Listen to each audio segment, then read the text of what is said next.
वसूलों पे आँच आए तो टकराना ज़रूरी है, जब तक हो जिंदा तो जुल्म के खिलाफ लड़ना ज़रूरी है। नीतीश कुमार के बॉडीगार्ड ने ही यही फतवा में हमारे इमाम बाड़ा की ज़मीन पर कब्जा कर लिया है। हमारे कुछ जो नादान लोग हैं जो कहते हैं कि अवैसी साहब चीखते हैं और चिल्लाते हैं, मैं कहता हूँ मोहसिन इंसानियत का पैगाम तुम तक नहीं पहुँचा।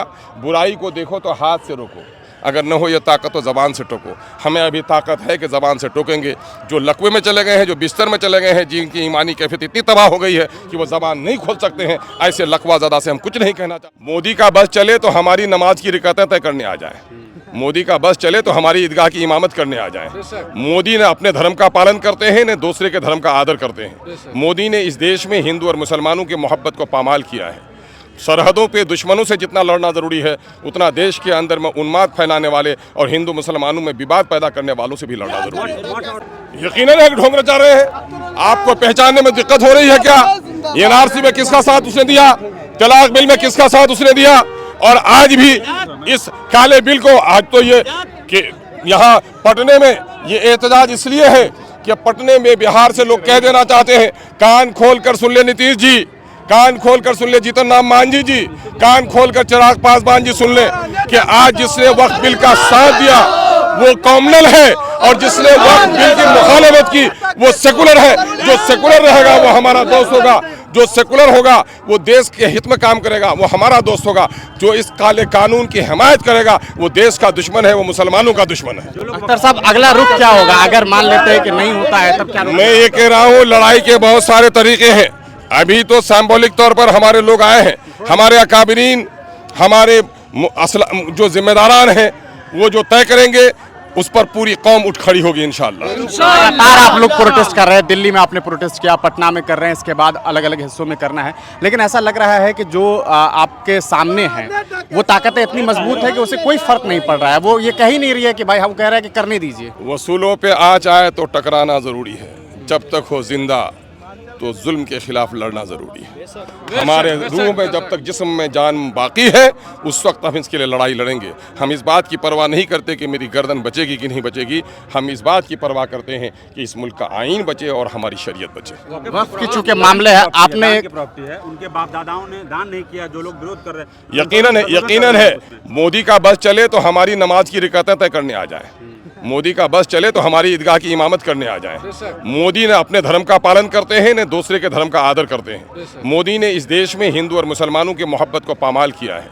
सरहदों पे दुश्मनों से जितना लड़ना ज़रूरी है, उतना देश के अंदर में उन्माद फैलाने वाले और हिंदू मुसलमानों में विवाद पैदा करने वालों से भी लड़ना ज़रूरी है। मठ और मंदिरों की जमीन पर अवैध कब्जा हो रहा है, उस पर नहीं बात कर रही है। यकीनन है कि वक्फ के हज़ारों एकड़ ज़मीनों पर नाजायज़ कब्जा हुआ है, और ये कब्जा करने वाले दबंग ही नहीं है बल्कि हुकूमतों ने भी कब्जा किया है। खुद दिल्ली शहर में हमारे कब्रिस्तानों पर इमारतें उठ खड़ी हुई हैं। हम इसको बर्दाश्त नहीं कर सकते हैं। ये काला कानून अगर मंजूर हो गया तो आप जानते हैं कि पूरे मुल्क में सिविल वार की कैफियत होगी। हमारी कब्रिस्तानों पर कब्जा होगा, मस्जिदों पे ताले लगेंगे। चैन से तो हम जीते भी नहीं हैं, चैन से हमारे मुर्दों को दफनाने का भी मौका हमको नहीं मिला। अख्तर साहब, सदन में आपने मुख्यमंत्री नीतीश कुमार के बॉडीगार्ड को लेकर के एक बात कही और वो काफ़ी चर्चा में रही कि भाई तो इसमें कोई शक है क्या? नीतीश कुमार के बॉडीगार्ड ने ही यही फतवा में हमारे इमाम बाड़ा की ज़मीन पर कब्जा कर लिया है, और ये जब हुकूमत के कारिंदे ही जाकर कब्जा करेंगे तो ये तो कानून यकीनन है पॉजिटिव रिस्पॉन्स का। मैं तो अफसोस करता हूँ कि माइनॉरिटी के जो हमारे मिनिस्टर हैं इनको आज से 3 साल पहले दरख्वास्त दी गई, खुद नीतीश कुमार जी को दरख्वास्त दी गई और मैंने फॉरवर्डिंग लगाकर इनको दिया है, लेकिन इनके कान में जुई नहीं रहेंगी। लेकिन असेंबली में बात उठी है तो मुझे खबर है कि आज ही 8 बजे सुबह शायद वजीर अक़लियती उमूर का वहाँ जाने का प्रोग्राम था, और हम समझते हैं कि आवाज़ उठाने से जुल्म जालिम घबराएगा। लंगड़ा आदमी हो रात को उठ जाता है, खांसता है, तो हथियार बन डाकू भी रास्ता बदलने पर मजबूर हो जाता है। हमें आवाज़ लगानी ज़रूरी है। ये हमारे कुछ जो नादान लोग हैं जो कहते हैं कि अवैसी साहब चीखते हैं और चिल्लाते हैं, मैं कहता हूँ मोहसिन इंसानियत का पैगाम तुम तक नहीं पहुँचा। बुराई को देखो तो हाथ से रोको, अगर न हो ये ताकत तो ज़बान से टोको। हमें अभी ताकत है कि ज़बान से टोकेंगे। जो लकवे में चले गए हैं, जो बिस्तर में चले गए हैं, जिनकी ईमानी कैफियत इतनी तबाह हो गई है कि वो ज़बान नहीं खोल सकते हैं, ऐसे लकवा ज़दा से हम कुछ नहीं कहना चाहते हैं।